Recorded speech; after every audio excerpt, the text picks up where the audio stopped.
பேரன்புமிக்க இஸ்லாமிய சோர்களே, அல்லாஹ்வுக்கு சுப்ஹானஹு வ தஆலா கண்ணியப்படுத்துகிறாய், நாடியோரை நீ இழிவுபடுத்துகிறாய் என்று அல்லாஹு தஆலா கூறியிருக்கக்கூடிய இந்த திருமறை வசனத்தில் மிக முக்கியமான சில பகுதிகள் இருக்கின்றன. அரசாட்சிகளுக்கெல்லாம் மிகப்பெரிய அதிபதி, சொந்தக்காரன் அல்லாஹ் என்பதை நாம் சிந்தனை கெடுக்கும் பொழுது, உலகத்தில் அவனை மிஞ்சி யாரும் இல்லை, அவன்தான் அரசாட்சியை கொடுக்க வேண்டும் என்பது நமக்கு தெளிவாகிறது. மக்களை யாரும் எவ்வாறு ஆட்சி செய்ய முடியும்?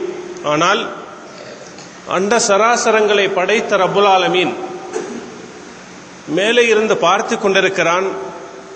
இந்த உலகத்துடைய அரசாங்கம் அவனுடைய பொறுப்பில் இருக்கிறது.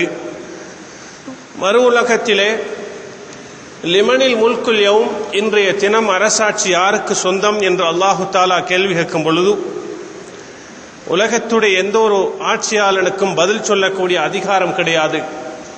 லில்லாஹில் வாஹிதில் கஹார், அடக்கியாலும் ஒருவனான அல்லாஹ்வுக்கே சொந்தம் என்ற அந்த பதில் வரும் பொழுது, அல்லாஹ்வுக்கே அரசாட்சி சொந்தம் என்பது யதார்த்த பூர்வமாக விளங்கிவிடும். அந்த திருமறை வசனத்தில் துஅதி என்ற வார்த்தை அல்லாஹ் பாவித்திருக்கிறான். அரசாட்சியை நீ நாடியோருக்கு கொடுப்பாய். அல்லாஹ் தான் அரசாட்சியை கொடுப்பது. அதே போன்று வதன்சிஉ என்ற வார்த்தை, அரசாட்சியை பிடுங்கி எடுப்பாய் என்ற வார்த்தை வந்திருக்கிறது. பாவிகளுடைய ரூஹை கைப்பற்றுவதை போன்று, பலமாக இழுத்தெடுப்பதை போன்று அல்லாஹு தஆலா அவனுக்கு மாற்றமான முறையிலே ஆட்சி செய்யக்கூடிய அரசாங்கத்தை பறித்தெடுக்கிறான், பிடுங்கி எடுக்கிறான் என்ற விடயமும், அல்லாஹ் அரசாட்சி மூலம், அரசாங்கங்கள் மூலம் மக்களை கண்ணியப்படுத்துகிறான் என்பதும் வதுஐசு என்ற வார்த்தையினூடாக, அதே போன்று வதுதில்லு, நீ நாடியோரை இழிவுபடுத்துகிறாய் என்று சொல்லும் பொழுது, மக்களுக்கு நேர்மையான ஆட்சி செய்யாத பொழுது அல்லாஹு தஆலா அந்த அரசாட்சியை கலட்டி எடுத்து இழிவுபடுத்துவான், அல்லது பொதுவாகவும் மக்களை இழிவுபடுத்தக்கூடிய அதிகாரம் அல்லாஹ்வுடைய கரத்தில் உள்ளது. மற்றொரு விடயம்,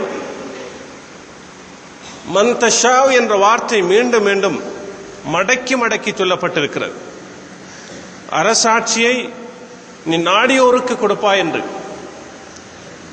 மீண்டும் மீண்டும் 4 முறை அதை சொல்ல வேண்டிய அவசியம் அல்லாஹ்வுக்கு ஏற்படவில்லை. அடியார்களுக்கு உணர்த்துவதற்காக, அல்லாஹ் நாடியோருக்குத்தான் அதை, அல்லாஹ்வுடைய நாட்டப்படிதான் அரசாட்சியை கொடுப்பதும் அதனை கலட்டி எடுப்பதும், ஒரு மனிதனை கண்ணியப்படுத்துவதும் இழிவுபடுத்துவதும் அல்லாஹ்வுடைய நாட்டத்தில் உள்ளது என்பதை அந்த திருமறை வசனம் கூறி கடைசியாக, பியதிகல் கைர், நலவு உனது கையில் இருக்கிறது என்றும் நீ அனைத்து வஸ்துக்கள் மீதும் சக்தி உள்ளவன் என்ற விடயத்தையும் அந்த திருமறை வசனத்தில் அல்லாஹு தஆலா சொல்லியிருக்கிறான். இன்று உலகிலே இஸ்லாம் பரவலாக பேசப்படுவதை போன்று அரசியலும் மனித வாழ்க்கையிலே பரவலாக பேசப்படக்கூடிய ஒரு நிலைமையை நாங்கள் காணுகிறோம். முற்காலத்தை போன்ற அல்ல, உலகத்துடைய மூலை முடுக்குகளில் எல்லாம் இஸ்லாம் என்று பேசப்படக்கூடிய அளவு அந்நியர்கள் பலரும் இஸ்லாத்தை பற்றி கதைக்கக்கூடிய, வாசிக்கக்கூடிய, எழுதக்கூடிய, இஸ்லாத்தை பற்றி ஒரு அச்ச உணர்வு வரக்கூடிய நிலைக்கு மாறி இருக்கிறார். அதே போன்றுதான் இன்றைய அரசியலுடைய நிலைமையும் வந்திருக்கிறது. அரசியலுடைய நிலைமை கடந்த காலங்களைப் போல அல்லாமல் மக்கள் மத்தியிலே ஒரு சரியான ஒரு விழிப்புணர்வு, அரசியலுக்கு நிறைய மாற்றத்தை கொண்டு வர முடியும். அதிரடி மாற்றம், மிகப்பெரிய திட்டங்கள், மிகப்பெரிய சாதனைகள் சாதிக்கக்கூடிய ஒரு வல்லமை இந்த உலகத்தில் இருக்கிறது என்று சொன்னால் அது அரசியலுக்கு இருக்கிறது என்பதை எல்லோரும் ஏற்றுக்கொள்வார்கள். நினைத்து கூட பார்க்க முடியாத மிகப்பெரிய திட்டங்களை எல்லாம் அமுல்படுத்தக்கூடிய திறமை அரசியலுக்கு இருக்கிறது என்பது மாத்திரமல்ல, தற்காலத்திலே அரசியல் ஈடுபடக்கூடியவர்கள் கூட அதன் மூலமாக பயனடையக்கூடிய அதனை சார்ந்தவர்கள் பயனடையக்கூடிய நிலையை கூட நாங்கள் இன்று நடைமுறை வாழ்க்கையிலே காணுகிறோம். எனவேதான் முஸ்லிம்களை பொறுத்தவரையிலே இஸ்லாத்துடைய தேர்தல் சார்ந்த நிலைப்பாடு எவ்வாறு இருக்கிறது என்பதை சிந்தனைக்கு எடுத்துக்கொள்வது மிக பொருத்தமானதாகும். இஸ்லாத்துடைய ஆரம்ப காலத்திலே, முஸ்லிம்கள் அரசோற்றிய காலத்திலே, குர்ஆனுக்கும் சுன்னாவுக்கும், அதாவது அல்லாஹ்வுக்கும் முற்றுமுழுதாக கட்டுப்பட்ட நேர்மையான ஆட்சியாளர்கள் வந்த ரசூலுல்லாஹி ஸல்லல்லாஹு அலைஹி வஸல்லம் அவர்கள் முதல் அபூபக்கர், உமர், உஸ்மான், அலி ரலியல்லாஹு அன்ஹும் போன்றவர்களுடைய அந்த ஆரம்ப காலங்களிலெல்லாம் நேர்மையான ஆட்சி முறைகள் இருந்த இஸ்லாமிய அரசியல் அமைப்புகள் இருந்தன. ஆனால் பிற்பட்ட காலங்களிலே முஸ்லிம்கள் ஒட்டுமொத்தமாக முஸ்லிம் நாடுகளிலும் அல்லது அதிகமாக உலகின் பல நாடுகளில் முஸ்லிம்கள் சிறுபான்மையாக வாழக்கூடிய ஒரு நிலைமையையும் நாங்கள் இன்று அவதானிக்கிறோம். எனவே முஸ்லிம்கள் சிறுபான்மையாக வாழக்கூடிய நாடுகளிலே யாரும் சொல்ல முடியாது, அந்நியர்கள் ஆட்சி செய்கிறார்கள், அவர்களை நாங்கள் தலைவர்களாக எடுப்பதா, அவர்களுக்கு நாங்கள் வாக்கு கொடுப்பதா, அல்லாஹுவை ஏற்றுக்கொள்ளாதவர்கள், குர்ஆனை அரசியல் யாப்பாக கொள்ளாதவர்கள், இவர்களுக்கு நாங்கள் சாட்சியம் சொல்வதா என்ற சிந்தனைகள் எமக்கு அவசியப்படாது என்று நாம் நினைக்கிறோம். ஏனென்றால் அல்லாஹ்வுக்கு சுப்ஹானஹு வ தஆலா அவன் நாடி இருந்தால் உலகின் சில கோணங்களில் முஸ்லிம்களை மாத்திரம் குடியிருப்பாட்டி விட்டு அந்நியர்களை வேறு சில பகுதிகளில் வைத்திருக்க முடியும். அல்லாஹ் அப்படி வைக்காமல் உலகில் அதிகமான நாடுகளில் முஸ்லிம்கள் சிறுபான்மையாக வாழக்கூடிய ஒரு நிலையை அல்லாஹு தஆலா ஆக்கி அந்நியர்கள் ஆட்சி செய்யக்கூடிய ஒரு நிலையை நாம் காண முடிகிறது. இந்த நிலையிலே சந்தர்ப்ப சூழ்நிலைக்கு ஏற்ப எங்களுடைய அரசியல் அபிலாஷைகளை சாதித்துக் கொள்ளக்கூடிய அமைப்பிலே அவர்களை தேர்ந்தெடுத்துக் கொள்வது எங்களுடைய புத்திசாதுரியமாகும்.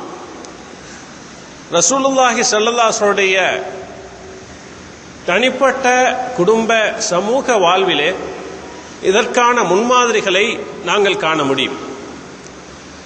நபி அவர்களுடைய அந்த குடும்ப வாழ்க்கையிலே சாதாரணமாக ஒரு சிறுவனை நபி அவர்கள் வீட்டிலே வேலைக்கு அமர்த்தி வைத்திருந்தார்கள்.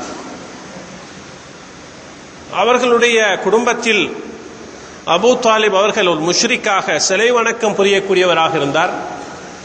நபி அவர்கள் கூடுதலான அவர்களுடைய அந்த மக்காவுடைய வாழ்க்கையிலே அபூ தாலிப் என்ற முஷ்ரிக் சிலை வணக்கம் புரியக்கூடியவரிடத்தில் தான் அவர்கள் கூடுதலாக சகவாசம் வைத்திருக்கிறார்கள். அல்லாஹ்வுடைய தீனை பரப்புவதற்காக அவரிடத்திலே பயனடைந்திருக்கிறார்கள்.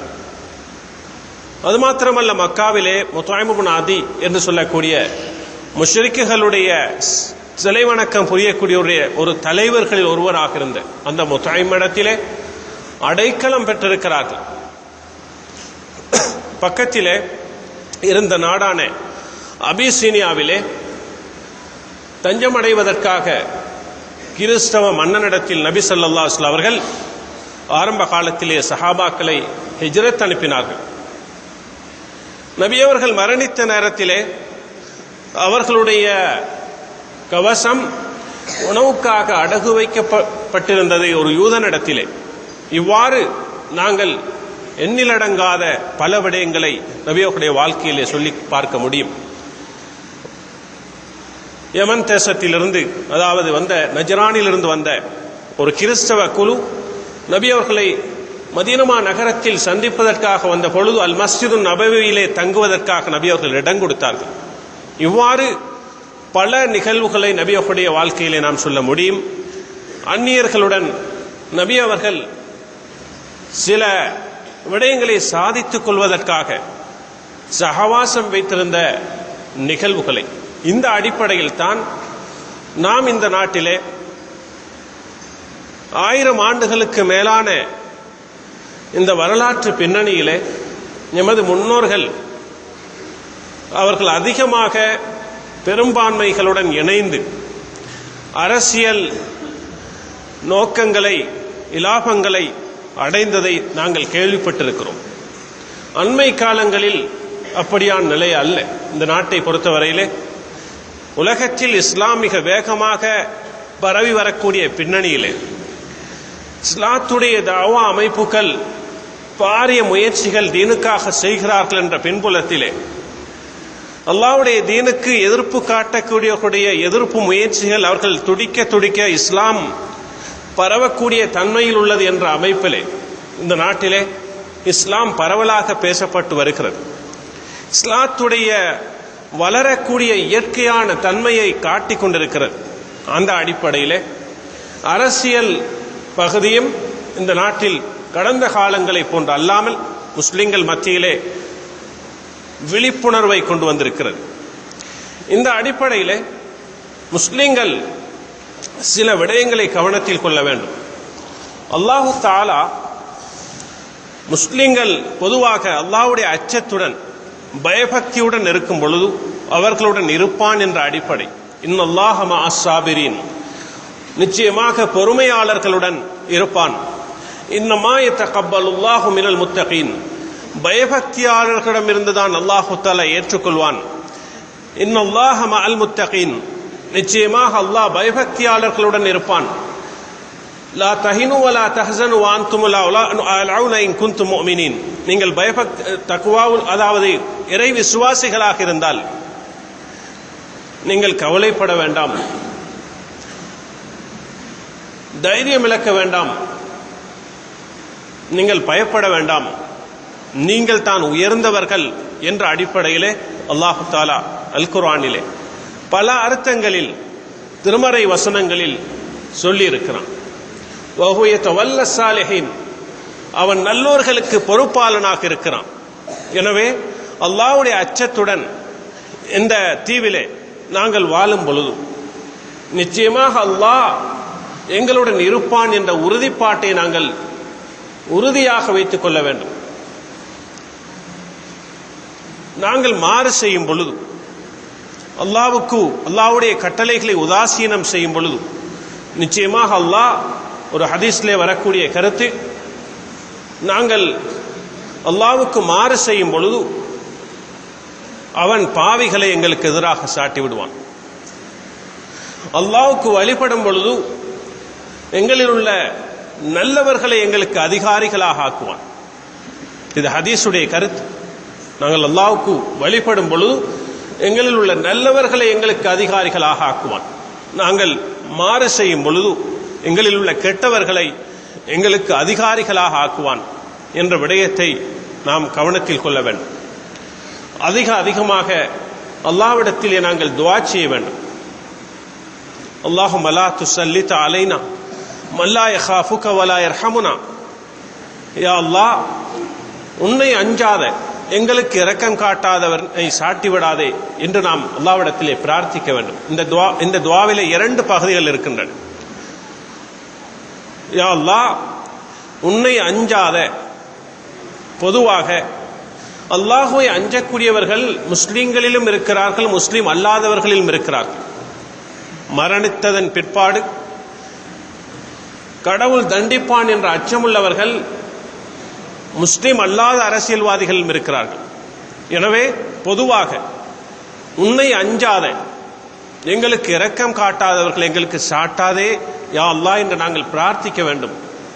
ஏனென்றால் எங்கள் மீது இரக்கம் காட்டக்கூடிய ஆட்சியாளர்கள் வர வேண்டும். இது ஆக பிரதானமானதாகும். உங்களுக்கு தெரியும், கடந்த காலங்களிலே முஸ்லிம்கள் இந்த நாட்டிலே பல பிரச்சனைகளுக்கு முகம் கொடுத்தார்கள்.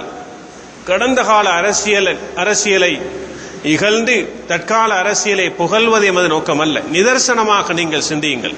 இந்த நாட்டுடைய முஸ்லிம்களுடைய இருப்பிடம், அவர்களுடைய பொருளாதாரம், அவர்களுடைய மார்க்கம், கல்வி, அரசியல், கலாச்சாரம், நாகரிகம் போன்றவைகளுக்கு மிகப்பெரிய அச்சுறுத்தல் வந்து முஸ்லிம்களுடைய பொருளாதார, அதாவது செல்வந்தர்கள் தங்களுடைய பொருளாதாரத்துக்கு உத்தரவாதம் இந்த நாட்டில் இல்லை, வெளிநாடுகளில் நாங்கள் முதலீடு செய்வோம் என்றும், முஸ்லிம்களுடைய வாலிபர்கள் நாம் எங்களை உயிரை பாதுகாத்துக் கொள்வதற்காக வெளிநாடுகளுக்கு தொழிலுக்கு செல்லலாமா என்று சிந்தித்த, அல்லது குடும்பங்களை எடுத்துக்கொண்டு அங்குமெங்கும் செல்லலாமா என்று சிந்திக்கக்கூடிய அளவுக்கு திடீரென நாம் தாக்கப்பட்டால் எங்களுக்கு ஆயுத பலம் இல்லையே என்று மக்கள் தடுமாறிய நிகழ்வுகள் எல்லாம் கடந்த காலங்களில் ஏற்பட்டது. மிகப்பெரிய சூறாவளியாக வந்து சுழிக்காற்றை போன்று அப்படியே அணைந்து போன அப்படியே அமைதியான ஒரு நிலையை நாம் சிந்திக்கும் பொழுது நாங்கள் அல்லாஹு தாலாவுக்கு ஷுக்ர் செய்ய வேண்டும். எங்களுடைய இபாதத்துக்களை கூட்டிக் கொள்ள வேண்டும்.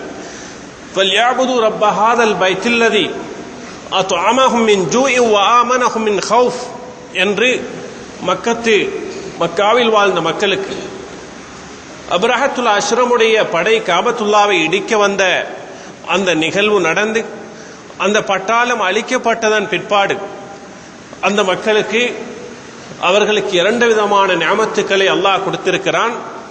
ஒன்று, பசியிலிருந்து உணவளித்த, பயத்திலிருந்து அபயமளித்த இந்த வீட்டுடைய இரட்சகனை அவர்கள் வணங்கட்டும் என்று அல்லாஹுக்கு சுப்ஹானஹு வ தஆலா அல் குர்ஆனிலே சொல்லக்கூடிய திருமறை வசனம் போன்றவர்களுக்கு மிக பொருத்தமானதாக இருக்கும். நாங்கள் அல்லாஹ்வுடைய வணக்கத்தில் எந்த அளவுக்கு ஈடுபட்டிருக்கிறோம்? நாங்கள் பள்ளிவாசல்கள் உடைக்கப்பட போகிறது என்று கவலைப்பட்ட நாம் எந்த அளவுக்கு பள்ளிவாசல்களை நாங்கள் ஹயாத்தாக்குகிறோம் என்பதை நாம் சிந்தித்து பார்க்க வேண்டும். எங்களுக்கு பயமில்லாத வாழ்க்கையை அல்லாஹு தஆலா தந்திருக்கிறான். அதற்காக நாங்கள் ஷுக்ர் செய்ய வேண்டும், இபாதத்துக்களை கூட்டிக் கொள்ள வேண்டும். நபி ஸல்லல்லாஹு அலைஹி வஸல்லம் அவர்கள் ஒரு ஹதீஸிலே சொன்னார்கள், அத்வாஉ சிலாஹுல் முஃமின், பிரார்த்தனை என்பது ஒரு விசுவாசியுடைய ஆயுதம்.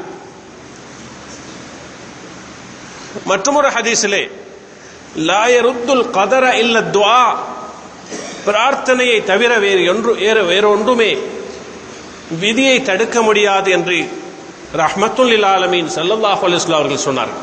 இந்த அடிப்படையிலே நாங்கள் ஒவ்வொருவரும் எங்களுடன் பேசி பார்க்க வேண்டும். நாட்டிலே மிக முக்கியமான ஒரு தேர்தல் வரக்கூடிய இந்த காலகட்டத்திலே நாங்கள் அல்லாஹ் மீது எந்த அளவுக்கு நம்பிக்கை வைத்திருக்கிறோம்?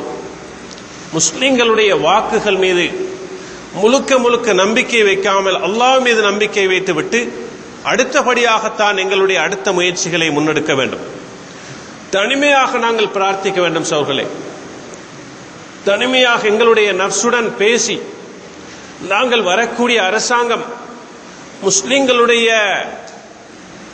இருப்புக்கு, அவர்களுடைய பொருளாதாரத்துக்கு, அவர்களுடைய அனைத்து உரிமைகளுக்கும் சாதகமான ஒரு அரசாங்கம் வர வேண்டும் என்று பிரார்த்திப்பது மிக முக்கியம் சகோதரர்களே. நாங்கள் அல்லாஹ்விடத்திலே கண்ணீர் வடித்து கெஞ்சி ஒவ்வொரு தனி மனிதனும் இந்த நாட்டுடைய அரசியல் மாற்றத்துக்கு, நல்லாட்சி வருவதற்காக பிரார்த்தனை செய்வது மார்க்க கடமை மாத்திரமல்ல, இந்த சமூகத்துக்கு செய்யக்கூடிய கடமை மாத்திரமல்ல, இந்த நாட்டுக்கு செய்யக்கூடிய கடமையுமாகும். ஏனென்றால் இனப்பிரச்சனைகள் வரும் பொழுது அதன் மூலமாக முஸ்லிம்கள் மாத்திரம் பாதிக்கப்பட மாட்டார்கள், அந்நியர்களும் பாதிக்கப்படுவார்கள். அந்நியர்கள் கூட அஞ்சுகிறார்கள். பிரச்சனைகள் வரும் பொழுது அது அவர்கள் மாத்திரம் பாதிக்கப்படுவதல்ல, நாங்களும் தாக்கப்படுவோம், நாங்களும் பிரச்சனைக்குள்ளாகுவோம் என்று அஞ்சுகிறார்கள். அவ்வாறு நல்ல மக்கள் இந்த நாட்டில் இருக்கிறார்கள். எனவேதான் இந்த சந்தர்ப்ப சூழ்நிலையை நாங்கள் பயன்படுத்த வேண்டும். முஸ்லிம்கள் தேர்தலை பொறுத்தவரையிலே வாக்களித்தல் மிக முக்கியமானதாகும். வாக்களித்தலை பொறுத்தவரையிலே நாங்கள் எங்களுடைய சாட்சியை பகருவதாகத்தான் அது அமைகிறது. ஆக குறைந்த நல்லவர்களை பார்த்து 100க்கு 100 நல்லவர்களை எங்களால் பார்க்க முடியாது. அந்நியர்களிலும் எங்களுக்கு சாதகமான நிறைய பேர் இருக்கிறார்கள். கருத்து வேறுபாடு என்பது அந்த காலம் முதல் அல்லாஹு தஆலா இந்த சமுதாயத்துக்கு ஒரு ரஹ்மத்தாகவே வைத்திருக்கிறான். பல கட்சிகள் இருப்பது இந்த நாட்டிலே ஒரு ரஹ்மத்தாக இருக்கிறது. முஸ்லிம்களை பொறுத்தவரையில் பல கட்சிகளிலும் இருக்கிறார்கள். ஆனால் தேர்தலுக்கு வாக்களிக்கும் பொழுது யாருக்கு நாங்கள் வாக்களித்தால் சாதிக்கலாம் என்பது மிக முக்கியமானது. இந்த விடயத்தில் முஸ்லிம்கள் கோபத்துக்குத்தான் முன்னுரிமை கொடுக்கிறார்கள், அல்லது ஆவேசத்துக்கு, அல்லது பக்க சார்புக்கு, அல்லது பழிவாங்கலுக்கு, அல்லது இவ்வாறு பிரதேசவாதத்துக்குத்தான் இடம் கொடுக்கிறார்களே அல்லாமல், கட்சிவாதத்துக்குத்தான் இடம் கொடுக்கிறார்களே அல்லாமல், சிலர் யாருக்கு நாம் வாக்களித்தால் சாதிக்கலாம் என்பதை சிந்திப்பது மிக குறைவாகவே இருந்து கொண்டிருக்கிறது. இந்த நாட்டிலே அகில இலங்கை ஜம்மியத்துல் உலமா முதல், மாவட்ட ஜம்மியா முதல், பிராந்திய ஜம்மியா முதல், உலமாக்களுடைய பல வழிகாட்டல்கள் முதல் அனைத்துமே எதை சொல்கிறது என்று சொன்னால், நீங்கள் மிக பொருத்தமான அமைப்பிலே உங்களுடைய தொடர்பை அல்லாஹுடன் கூட்டி நீங்கள் பிரார்த்தனை புரிந்து நீங்கள் வாக்களிப்பது மிக பொருத்தமாக, யாருக்கு வாக்களித்தால் எங்களுடைய அரசியல் அபிலாஷைகளை சாதிக்கலாம் என்பதை சிந்தித்து நீங்கள் வாக்களியுங்கள் என்று சொல்கிறார்கள். இது மிக முக்கியமான சோர்களே. இதை நீங்கள் சிந்தனை கெடுங்கள். வாக்களித்தலை பொறுத்தவரையிலே இரண்டு பகுதியாக நாம் யோசிக்க வேண்டும். சில பகுதிகளிலே, எல்லா பகுதிகளிலும் அல்ல, சில பகுதிகளில் அந்நியர்களுக்கு வாக்களித்து அவர்களை முன்னுக்கு கொண்டு வந்தால் அவர்களால் சாதிக்க முடியுமான இடங்கள் இல்லாமல் இல்லை. அந்தந்த பிரதேசங்கள், எந்த பிரதேசங்களிலே முஸ்லிம்கள் பாராளுமன்றம் செல்ல இருக்கிறார்களோ அவர்களை இனங்கண்டு நாங்கள் அவர்களுக்கு முன்னுரிமை கொடுக்க வேண்டும். முஸ்லிம்களுடைய வாக்கு வங்கி ஒன்று சேர்ந்து குறிப்பிட்ட முஸ்லிம் பிரதிநிதிகளை தெரிவு செய்வதற்கு முயற்சிக்க வேண்டும். கடந்த காலங்களிலே கரிச்சட்டியும் நாய்ச்சண்டையும் என்று சண்டைகள் ஏற்பட்டு முஸ்லிம்கள் பிரிந்து போய் கடைசியாக தேர்தல் முடிந்ததன் பிற்பாடு ஒவ்வொருவரும் முகத்தை பார்த்த, ஒவ்வொருவரும் முஸ்லிம் சமுதாயத்தை குறை கூறிக்கொண்டிருந்த நிலைமைகள் கடந்த கால தேர்தல்களில் ஏற்பட்டன. அந்த நிலைமை மீண்டும் வராமல் ஒரு இறை விசுவாசியை பொறுத்தவரையில் லா யுல்தகுல் மோமின் மின் ஜுஹ்ரின் மர்ரத்தைன், ஒரு பொந்திலிருந்து ஒரு இறை விசுவாசி 2 தடவை தீண்டப்பட மாட்டான் என்ற அமைப்பிலே ஒரு தடவை ஒரு நிகழ்வு நடந்தால் அந்த நிகழ்விலிருந்து நாங்கள் பாடம் படித்து மீண்டும் ஒரு சந்தர்ப்பம் வருவதற்கு 5 வருடங்கள் தாண்டும். எனவேதான் இவ்வாறான ஒரு சந்தர்ப்பத்திலே நாம் மிக தூர நோக்கத்துடன் சிந்தித்து நாங்கள் வாக்களிப்பதற்கு முயற்சிக்க வேண்டும். அடுத்ததாக, வாக்களிக்கும் பொழுது தவறுகள் செய்யாமல், சிலர் வாக்கு அளிப்பதற்கு மீன் பிடிக்கிறார்கள், ஆனால் மீனை போடக்கூடிய அந்த பாத்திரம் ஓட்டையாக இருக்கிறது, எப்படி மீனை பாதுகாக்க முடியும்? தேர்தலுக்காக நிறைய பிரசாரங்கள் நடைபெறுகின்றன. கடைசியாக வாக்களிப்பதில் 2 விதமான தவறு நடைபெறுகிறது. ஒன்று, சிலர் வாக்களிக்க செல்லாமலே இருக்கிறார்கள். வயோதிபர்கள் அல்லது நோயாளிகள், இப்படியானவர்கள் வாக்களிக்க செல்வது கிடையாது. இது ஒரு பகுதி. மற்றொரு பகுதி இருக்கிறது, பிழையாக வாக்களிக்கிறார்கள், செல்லுபடியற்ற வாக்காக வாக்கு செல்கிறது. இந்த விடயத்தில் நாம் கவனம் செலுத்த வேண்டும். வீட்டு தலைவன் அந்த குடும்பத்தில் உள்ளவர்களுக்கு எவ்வாறு வாக்களிப்பது, வாக்கு செல்லுபடியான முறையில் எவ்வாறு வாக்களிக்கப்படுவது என்ற வழிகாட்டல் செய்ய வேண்டும். அந்த ஊர் மக்களுக்கு வழிகாட்ட வேண்டும். இதற்கான பாரிய முயற்சிகள் எமது சமூகத்தில் நடைபெறுகிறது என்று நாங்கள் நம்புகிறோம். அடுத்ததாக, அந்த தேர்தலுடைய நாளிலே நேர காலத்துடன் சென்று, கடைசி நேரம் வரும் வரைக்கும் நாங்கள் இருக்காமல் நேர காலத்துடன் சென்று எல்லோருமே வாக்களிக்கக்கூடிய ஒரு நிலையை நாங்கள் ஏற்படுத்திக் கொள்ள வேண்டும். கள்ள வாக்குகள் போடுவதை தவிர்த்து கொள்ள வேண்டும். முஸ்லிம்களை பொறுத்தவரையிலே இந்த நாட்டில் அரசியல் அணுகுமுறை அந்நியர்களுடைய அரசியலை போன்றிருக்கக்கூடாது. நாங்கள் மிக கவனமாக, இஸ்லாம் எங்களுக்கு வழிகாட்டி இருக்கிறது, அந்த வழிகாட்டலுடைய அமைப்பில் தான் எங்களுடைய அரசியல் அணுகுமுறைகள் இருக்க வேண்டும். திருடனுடைய கையிலே சாவியை கொடுக்க முடியாது. 100க்கு 100 நல்லவர்களை தேடி கிடைக்காவிட்டால் வாக்களிக்காமலும் இருக்கக்கூடாது. எங்கள் சாதாரணமாக நல்லவர்கள் என்று இனங்காணக்கூடியவர்களை பார்த்து நாங்கள் வாக்களிப்பதற்கு நாங்கள் முயற்சிக்க வேண்டும். மன் கஷனா ஃபலைஸ மின்னா, எங்களுக்கு யார் மோசடி செய்வாரோ அவர் எம்மை சார்ந்தவர் அல்ல என்று ஸல்லல்லாஹு அலைஹி வஸல்லம் அவர்கள் கூறியிருக்கிறார்கள். கள்ள ஓட்டு போடக்கூடிய அந்த நோக்கத்தை நாங்கள் விட்டுவிட வேண்டும். அந்நியர்கள் பார்க்கிறார்கள் அல்லது எமக்கு எதிரான அரசியல் கட்சிகள் உள்ளவர்கள் பார்க்கிறார்கள் என்று சிந்திப்பதை விட அல்லாஹு தாலா பார்த்து கொண்டிருக்கிறான் என்ற உணர்வு எங்களிடத்தில் வர வேண்டும். நாங்கள் நிறைய வாக்குகளால் சாதிப்பதை விட துஆவினால் சாதிக்க முடியும். எனவேதான் நாங்கள் சபபுக்காக, காரணத்துக்காக நாங்கள் ஓட்டு போடுகிறோம். அல்லாஹ் மீது நம்பிக்கையை வைக்க வேண்டும். அல்லாஹ்விடத்திலே நாங்கள் பிரார்த்தனை புரிய வேண்டும். கடந்த கால அரசியல் மாற்றங்கள் வந்த கட்டங்களில் எல்லாம் நிறைய முஸ்லிம்கள் நோன்பு பிடித்துக் கொண்டு அன்றைய தினம் வாக்களிப்பதற்காக சென்ற நிகழ்வையும் நாங்கள் கேள்விப்பட்டிருக்கிறோம். கடந்த காலங்களில் முஸ்லிம்களுடைய ஒற்றுமை எந்த அளவுக்கு சாதித்தது என்பதையும் நாங்கள் அறிந்து வைத்திருக்கிறோம். இந்த அமைப்பிலே அந்த விடயத்தில் நாங்கள் கவனம் எடுக்க வேண்டும். அது மாத்திரமல்ல சகோதரர்களே, எமது பிரதேசங்களிலே தேர்தல் முடியக்கூடிய நேரத்திலே மிகப்பெரிய தவறுகள் நடைபெறுகின்றன. சிலர் என்ன செய்கிறார்கள், குறிப்பிட்ட பகுதி வெற்றியடையும் பொழுது அடுத்த பகுதியை பழிவாங்குகிறார்கள். அந்நியர்கள் செய்கிறார்கள் என்பதற்காக நாம் செய்ய முடியாது. நாங்கள் அல்லாஹ்வுடைய தீனை பிரதிநிதிப்படுத்தக்கூடிய கலீஃபாக்களாக, அல்லாஹ்வுடைய தீனை அமுல்படுத்துவதற்காக, அந்நிய மக்கள் மத்தியில் பரப்புவதற்காக இஸ்லாத்துடைய பூமியை விட்டு தூரமான பூமியிலே அல்லாஹு தாலா எங்களை வைத்திருக்கிறான். இந்த அடிப்படை ரகசியத்தை நாங்கள் மறந்துவிடக்கூடாது. சிலர் அதிகமாக பட்டாசு கொளுத்துவார்கள். எங்களுடைய மகிழ்ச்சியுடைய கட்டங்களிலே ஜையினு அயாதக்கும் பி தக்பீர், உங்களுடைய பெருநாட்களை தக்பீரால் அழகுபடுத்துங்கள் என்று ஸல்லல்லாஹு அலைஹி வஸல்லம் அவர்கள் சொன்னார்கள். மகிழ்ச்சியுடைய கட்டங்களில் தக்பீர் சொல்லுவது, அல்லாஹ்வுக்காக ஷுக்ர் 2 ரக்காத் நாங்கள் தொழுவது, கண்ணீர் வடித்து நாங்கள் துஆ செய்வது, இதுதான் எமது முன்னோர்களுடைய வழிமுறை.